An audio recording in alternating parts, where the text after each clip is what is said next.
10ஆம் வகுப்பு மாணவிய வீடு புகுந்து கத்தியால் குத்திக் கொண்ட ஒரு வாலிபர் தடுக்க வந்த 11ஆம் வகுப்பு மாணவியையும் வெட்டியிருக்காரு.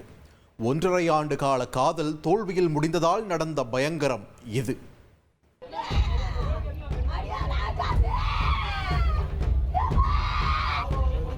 ஊருக்கு ஒதுக்குப்புறமாயிருந்த அந்த வெள்ளை நிற மாடி வீடு அன்று கிரைம் ஸ்பாட்டாக மாறியிருந்தது. சற்று முன் ஓடியாடி விளையாடிய சிறுமி மடியில் பிணமாக கிடந்தால் எந்த பாட்டியால் தான் தாங்கிக் கொள்ள முடியும்? வீடு புகுந்து 10ஆம் வகுப்பு மாணவியை கொன்று போட்ட ஒரு பயங்கரன் தடுக்க வந்த 11ஆம் வகுப்பு மாணவியையும் கத்தியால் கிழித்திருக்கிறார்.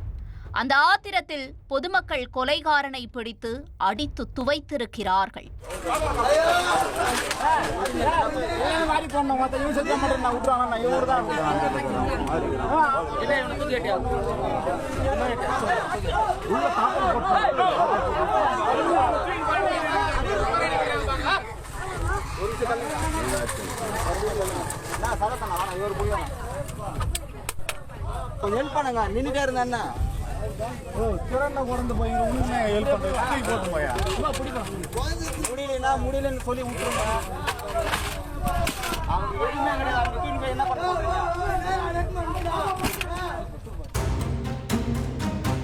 கொலைக்காரன், கொல்லப்பட்ட சிறுமி, வெட்டுப்பட்ட மாணவி என மூவரும் ஒரே மருத்துவமனையில் சேர்க்கப்பட்ட பயங்கர காட்சிகள்தான் இது. நடந்த கொலைக்கான காரணம் என்ன என்று தெரிந்து கொள்ள செய்தியாளர் சதீஷுடன் களத்தில் இறங்கினோம். இந்த பயங்கரம் நடந்த இடம் ராணிப்பேட்டை சோளிங்கர் அடுத்த புலிவலம் கிராமத்தில்தான். இதே ஊரைச் சேர்ந்தவர் ஜெகன். கார்பெண்டர் தொழில் செய்து வரும் இவருக்கு திருமணமாகி 15 வயதில் ஜனனி என்ற மகள் இருந்திருக்கிறார். தனியார் பள்ளியில் 10ஆம் வகுப்பு படித்து வந்த ஜனனி சம்பவத்தன்று பள்ளி விடுமுறை என்பதால் தனது அத்தை மகள்கள் இருவருடன் சேர்ந்து வீட்டில் விளையாடியிருக்கிறார். இவர்களுடன் ஜனனியின் பாட்டியும் இருந்திருக்கிறார். அப்போதுதான் தண்ணீர் தொட்டி நிரம்பிவிட்டதா என்று பார்க்க மாடிக்கு சென்றிருக்கிறார் பாட்டி. அந்த சமயத்தில் வீட்டிற்குள் நுழைந்த ஒரு மர்ம நபர் கதவை உள்பக்கமாக தாழிட்டிருக்கிறார். உள்ளே ஜனனியும் 11ஆம் வகுப்பு படிக்கும் ஒரு அத்தை மகளும் சிக்கியிருக்கிறார்கள்.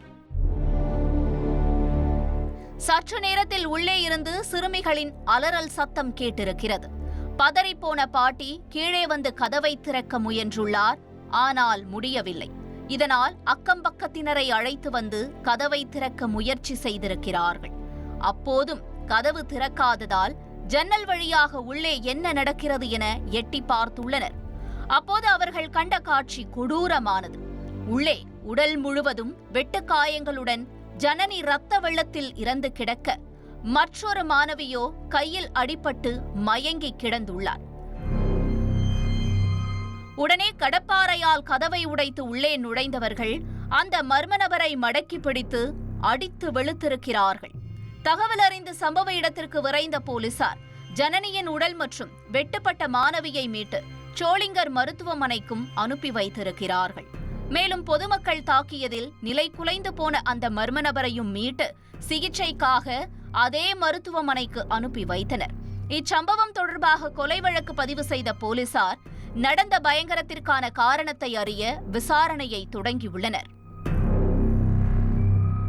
அப்போதுதான் உள்ளே நுழைந்த மர்ம நபர், என்னை ஏமாத்திட்டியேடி என ஜனனியை ஆபாச வார்த்தைகளால் திட்டிக் கொண்டே கத்தியால் குத்தியதாக கூறியிருக்கிறார் உள்ளே இருந்த மற்றொரு மாணவி. பிறகு அந்த மர்ம நபரை விசாரித்ததில் காதல் தோல்வியில் இந்த கொலை நடந்த உண்மை வெளிவந்தது. ஜனனியின் தந்தைக்கும் தாய்க்கும் சமீப காலமாக கருத்து வேறுபாடு இருந்ததாக தெரிகிறது.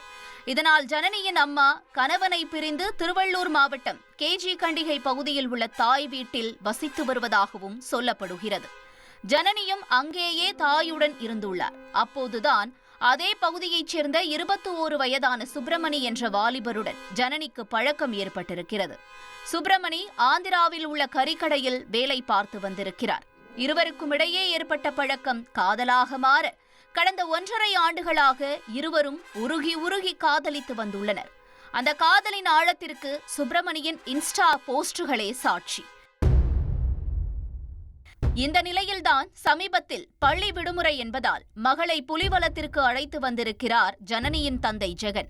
கண்டிகையிலிருந்து வந்த பிறகு ஜனனி சுப்பிரமணியுடன் பேசுவதை குறைத்துக் கொண்டதாக தெரிகிறது. மேலும் நாளடைவில் அவருடனான காதலையும் முறித்ததாக சொல்லப்படுகிறது. சுப்பிரமணி எவ்வளவோ முயன்றும் ஜனனியை தொடர்பு கொள்ள முடியவில்லை. அந்த காதல் தோல்வியையும் இன்ஸ்டாவில் ஸ்டோரி போட்டு வெளிப்படுத்தியிருக்கிறார்.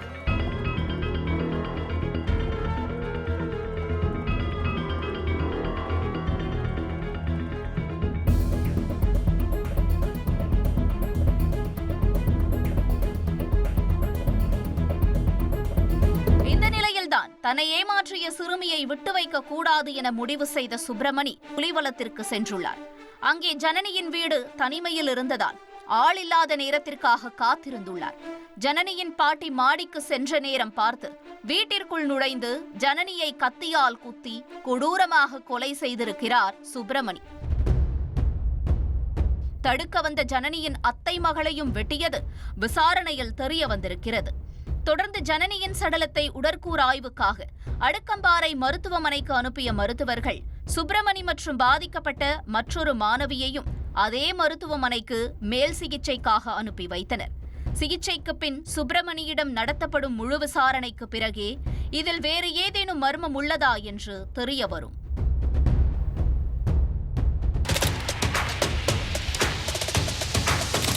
அதிமுக்கிய விவரங்களை அனைவருக்கும் புரிய வைக்கும் பாட்காஸ்ட். தவிர்க்க முடியாத முதல் மக்கள் வளைகுடா நாடுகள் பிரான்சிஸுக்கு சம்பவங்களை தேடி களத்திற்கே உங்களை அழைத்து செல்லும் ஸ்பாட்லைட். அங்க இருக்கக்கூடிய கள விவரங்கள் என்ன? கடந்த 5 வருஷமாவே சார் எனக்கு ரொம்ப பிடிக்கும் அவர் வர்றதுக்காக. எங்களுடைய நியாயமான கோரிக்கை. Even at the cost of stopping. பார்வையாளர்களையும் செய்திக்குள் பங்கெடுக்க செய்யும் மக்கள் குரல்.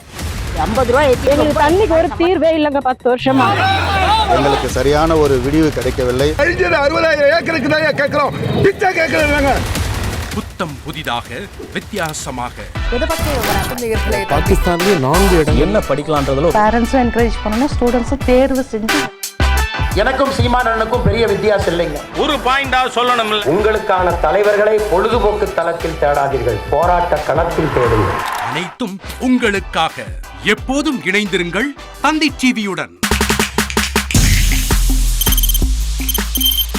தவிர்க்க முடியாத தம்ப்நெயில்ஸ், கலக்கலான கண்டென்ட்ஸ், சினிமாவும் சீரியஸ் பிரச்சனைகளும், பல வருடங்கள் இடைவெளி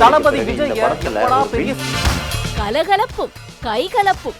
me too love you. Thank you அவர்கள மாஸ் ஏத்துறது ஏற்ற தெரிக்குதனாலே டன் தான். பிரேக்கே இல்லாமல் பிரேக்கிங் நியூஸ் சொல்லும் தந்தி டிவி ஆப்.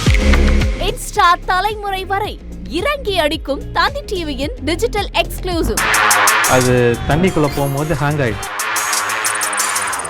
உங்களுக்கு விஜய் சார் எந்த அளவுக்கு ரொம்ப பிடிக்கும்? Of course, Malayalis are huge Vijay sir fans. ரெண்டு பேருமே ரொம்ப பிடிக்கும் எனக்கு. தந்தி டிவி ஆப்பை இலவசமா டவுன்லோட் செய்யுங்க. ஃபாலோ பண்ணுங்க, சப்ஸ்கிரைப் பண்ணுங்க, என்ஜாய் பண்ணுங்க.